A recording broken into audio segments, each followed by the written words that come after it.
2 years at this point, since you've had a chance to compete. I'm wondering, does it feel real yet, or do you got to wait till Saturday night and you're actually in the cage to know that this is going to happen? Well, this part feels real, I guess. This isn't normal, so yeah, sure. It's just good to be back, man. Yeah. What's the journey been like for you, man? It's been all kinds of COVID and fight cancellations and just trouble getting opponents. What's it been like during this time away for you? It's been frustrating, to be honest. But it's been, obviously, no more than everybody had to deal with for the last year.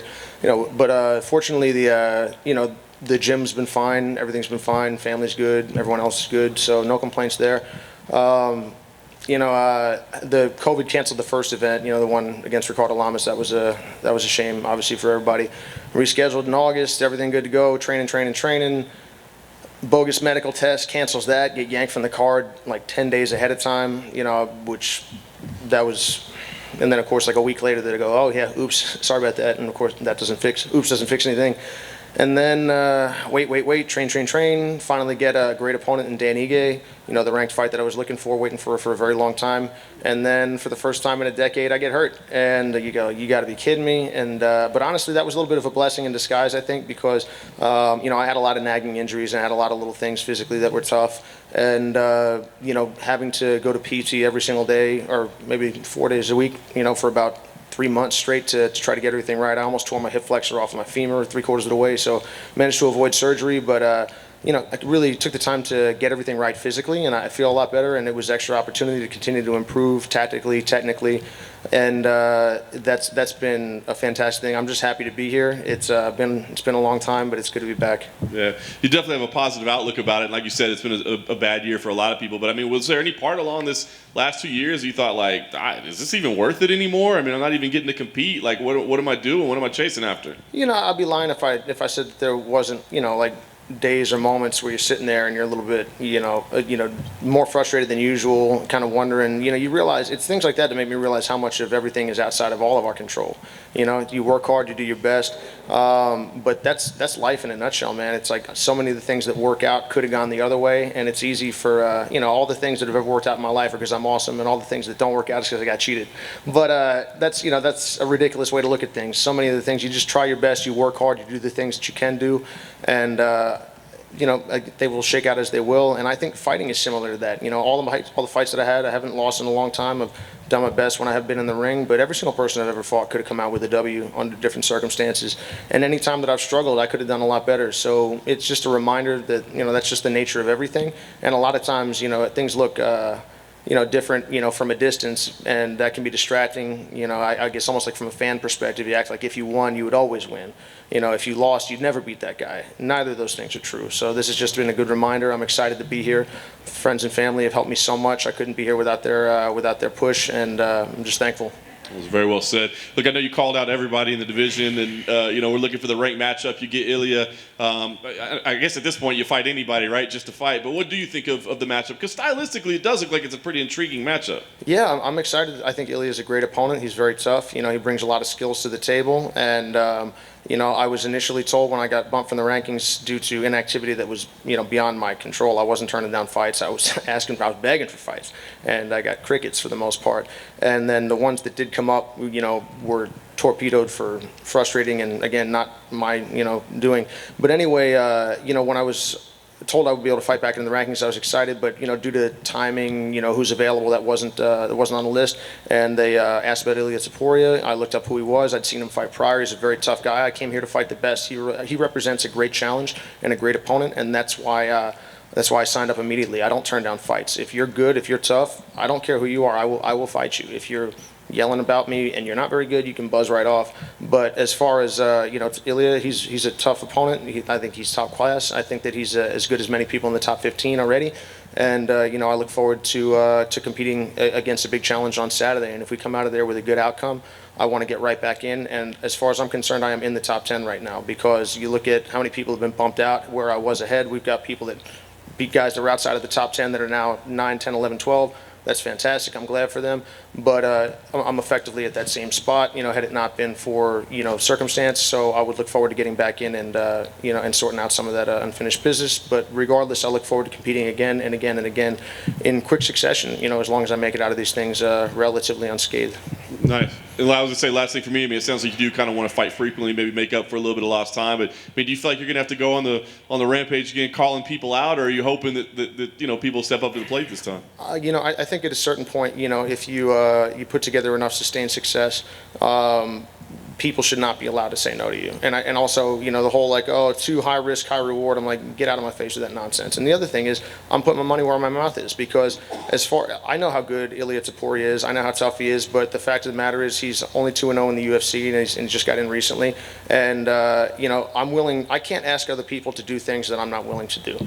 And as far as I'm concerned, I'm here to face the best challenges possible. I think that I represent a lot of that to a lot of people, but Ilia represents that to me, and that's why I immediately signed up. And if I put my money where my mouth is and I come out of that with the right direction, I think that kind of demonstrates that other people in my mind ought to be doing the same thing.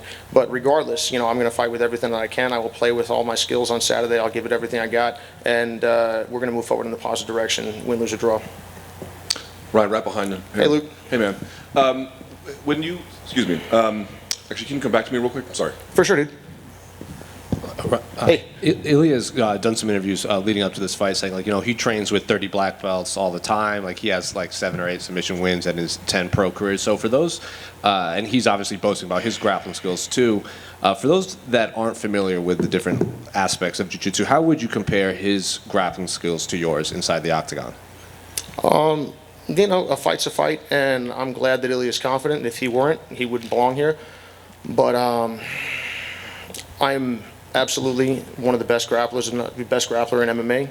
And I'm just here to compete. I haven't had the opportunity to demonstrate that very often because of lacking opponents. But I'll look forward to putting that into practice on Saturday. And if he wants to test his grappling, I think I'm the right guy for it. I'm sure he's good. I've seen what he's done, but the reality is I've been at a very high level for a very long time. I've been working hard. I've been improving since I've been at that level, and I just look forward to the challenge that he brings. And you said you would be fine of him testing his grappling against you. But what if this fight stays standing? Have you watched any of his striking at all, and are you impressed with his striking? Of course, yeah. No, Ilya's very tough. I'd say a lot of times MMA is interesting because I think a lot of people have to convince themselves that the other guy isn't very good, in order to get in there. And I don't think that. I think every single person that I've fought, from Artem, was tough, particularly tough for me at the time relative to my, my skills. And a lot of times you're not your record. You are what you bring into the ring. You are your skills. I mean, you watch, Artem Lobov have a 5-round main event with Cub Swanson. It was close to the top of the division at the time. And it was, obviously Cub's fight, but it was not uncompetitive. So I guess I would say is, I've fought nothing but tough guys. Ilya is another in that long chain of that. I've competed against the very best in jiu-jitsu for a long time. I continue to train with these people. I continue to train with some of the best MMA fighters in the world. One of my closest friends and training partners and coaches, Tan Lee, is a ONE FC champion at featherweight, and again has knocked out more people than I can count. I can't count very high, but it's still a high number. The idea is just, I haven't been outstruck in any of my fights, and that doesn't mean that that's impossible. But there's this continuing narrative that I'm not a good striker. I'm not Stephen Thompson. I don't need to tell anybody that. But I'm a lot better than people give me credit for, and I think maybe it makes them feel better to go to sleep at night if they tell themselves or others that I don't bring much to the table there. I'm not a jiu-jitsu guy. I'm a mixed martial artist, and I have been for a long time, and I do my best to grow and improve. And whether this fight is on the feet, on the ground, or some combination of the above, I look forward to employing every bit of skill that I have. And finally, I just want to get your thoughts, not related to this fight, but the last 2 pay-per-views, we saw Jacare's arm get snapped in half, and then we saw Jamal Hill's arm at the time it looked like it was broken, but it was dislocated. So that's not a big deal, huh? Yeah, right? Just hanging off his body. So what do you make of this rise of fighters that are getting these serious injuries, recently? Because it happened the last 2 pay-per-views.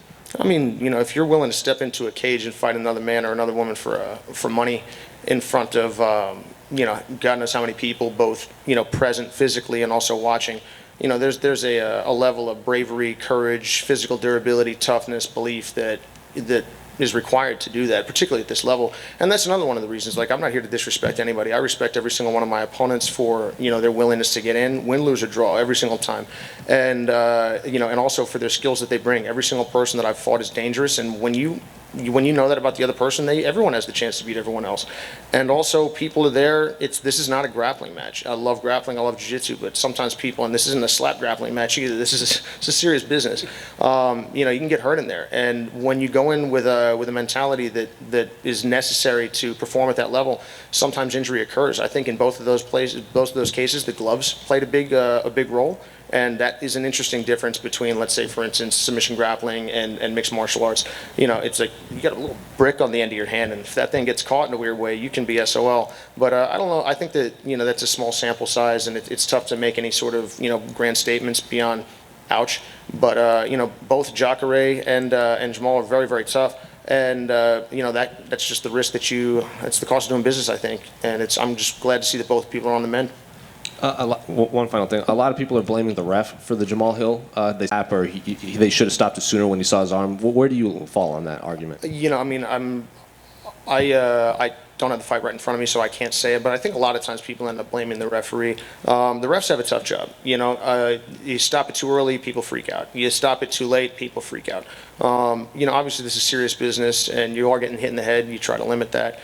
You do have the possibility of having a joint injured, but I would always prefer to have extra time to fight. I don't want anyone stopping my fights. If that means that I take an extra 5, 10 punches, I would love for that not to happen. But I got to be honest, I want the opportunity to continue. I mean, look at Ben Askren versus Robbie Lawler. What a fight! You could have easily stopped that one without any complaint partway through. And you know, when Ben was in trouble, and they didn't. And then look, he managed to rescue himself, come out, you know, in a good situation. Then they stopped it again. But I think that was probably, or stopped it in that case. But I think that was probably a reasonable stoppage that wouldn't have impacted the outcome in all likelihood. But I guess as an athlete, I would always prefer for the opportunity to bail myself out. So I recognize that when I get myself involved and I say something like that, that comes with a cost. It's like if I want to complain about having some mild degree of head trauma later in my life, I mean, what did I not expect that this might be on the list? So I would say that's part of the reason that I fight the way that I do, is you recognize that it's, what do they say in Princess Bride? You know, you studied, and in studying you learned that man is mortal. That's the first lesson of fighting, is that you can be hurt, and that you can be killed, and that you can be hurt sometimes not in the moment, but very long term. And I try to take that seriously. But you know, when you're in the moment, sometimes you suspend that in pursuit of the W. Ryan, one more time here. Sorry. Sure. To the best of your assessment, why do you think you've been so avoided when looking for fights? Man, you know, Luke, it's hard. I don't live in anyone else's head, and I think a lot of times, you know, a lot of the mistakes that I've made in my life come from speculating about the inner workings of other people's minds. And sometimes I'm right, and sometimes I'm wrong. But a lot of times I'll go to the danger is to go to an uncharitable place. What I would say is just that it's been happening. There's no question it's been happening. I think that I am, you know, by far the most unique fighter in the top 15, 20, whatever you want to say, just in terms of skill set approach. So I get why people go, even if you had the resources to try to go and get yourself involved, you're like, well, why do I want to do this thing when I could do something I'm more familiar with? I get where that's coming from, but from a sporting perspective, that's unacceptable. I'm a martial artist. I would take all of the biggest challenges, the most unique challenges. Honestly, those are particularly interesting to me. I understand if people feel differently, but I think that they should be made to fight. And I would just say that I can't say exactly why people are avoiding it, but I think the time of that is hopefully coming to an end. And in terms of your grappling, certainly your place among the best grapplers in MMA is there. But I guess I wonder, when you think about the game and your value add there, what you're doing that your contemporaries, even very good grapplers, are not doing, what is your edge there? How do you view what you do that the game is kind of missing at large? Well, you know, all I can say is that I'm trying to fight in a way that is meaningful to me and makes sense to me and accomplishes my goals. And my goal is to come here and to play with everything that I have. My goal is to win. My goal is to hit and not be hit. My goal is to play to dominate. And dominate, a lot of times I've been in jiu-jitsu matches that I've lost and won 2-0 that were completely one-sided. And I've been in ones that were 15-2 that were a scrap. And it's not always, the score does not always tell the tale. I guess I would just say, you know, like a knockout doesn't always. There's plenty of matches that end in submission or end in a knockout that were not under control. And then there's fights that go the entire time. I think Max Holloway does a great job of this. Oftentimes you're like, man, this guy's in a 5-round fight, but he's in control seemingly the whole time. And it's Stephen Thompson, the same kind of thing. You know, it's brilliant to watch when you watch Adesanya, when you watch these guys, you know, Valentina. You watch some of the best guys and girls doing their thing. So So I would say that I try to bring a technical, a tactical, and a strategic understanding that allows me to do these things. And I think that a lot of times the mistake that many of us can make is a breadth over depth. You know, I don't want to be an inch deep, a mile wide.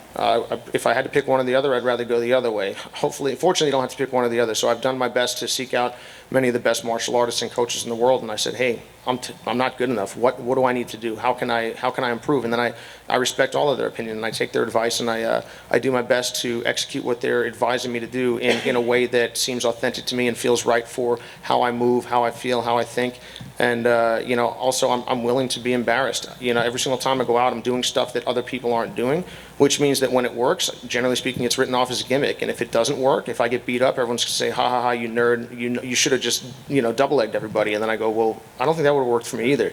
So I just say that I think that when Conor McGregor's fighting at his best, I think when many people are fighting at their best, they're willing to take that risk of being out on an island, being embarrassed, being different. But that's always the sort of thing that I think pushes the game, or pushes any game forward.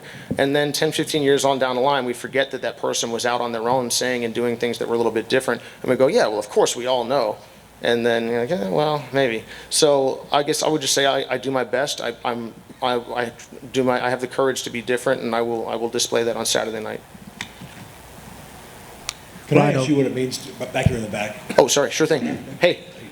Can I ask you what it means to be on this fight card? It's back, sold out T-Mobile Arena, first fight card back here in the fight capital of the world, with a sold out, with crowd after the pandemic.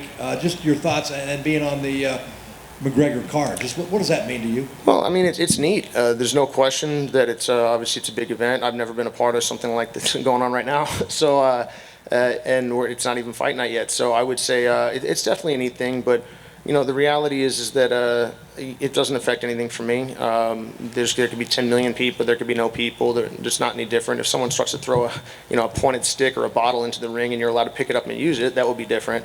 But it's just you and the other guy and a referee and a ring, and that's all there is to it. I'll do my best. I'll play with everything that I have, and I'll walk in and out of that ring with my head held high, regardless of the outcome, because I know that I've prepared with everything that I have. I'll fight with everything that I have, and no matter what, I'm going to move forward in a positive direction and go back and do it again. So, intellectually, I understand that it is neat to be a part of something like this, and I've never done that before. But the reality is that mechanically, there's no difference whatsoever. Then just having the fans back, though, after the long layoff, and just having someone there is pretty unique and special, I guess, after a year off. Yeah, I mean, I'm absolutely happy for the UFC, for the fans. It's always it's a neater thing. I mean, as a fan of the sport and sport in general, it's nice to see fans back in the arenas.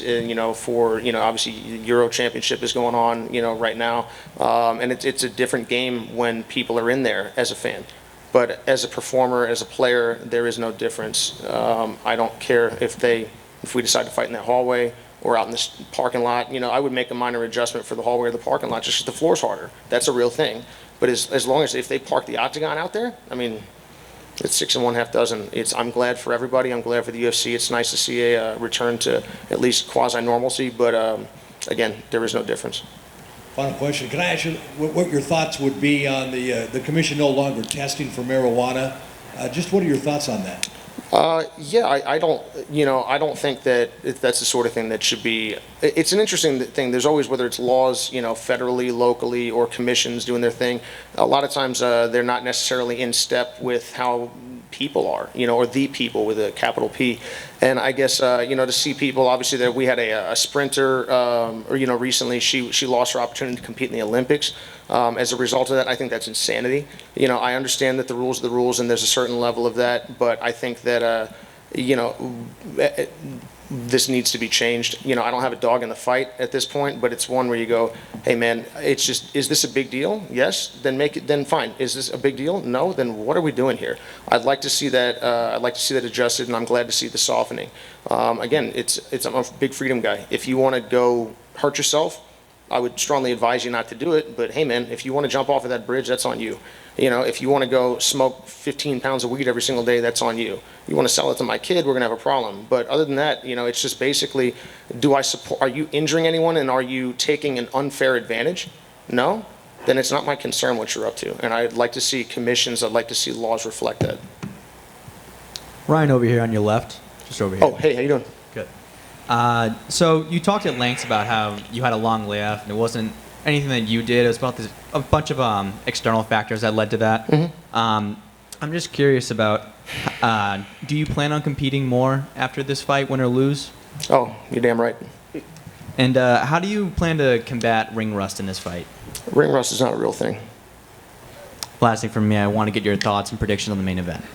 I think there's going to be a great fight. Conor is obviously, we know who Conor is and what he's done. The sport wouldn't be what it is at this point were it not for Conor McGregor, and that's just the truth. Dustin Poirier is a fantastic champion in his own right and has come so far. It's neat to see sometimes when people, they meet early on in their career, and because they were both trending upwards at that time and continue to, but it's a lot of things have happened in that way.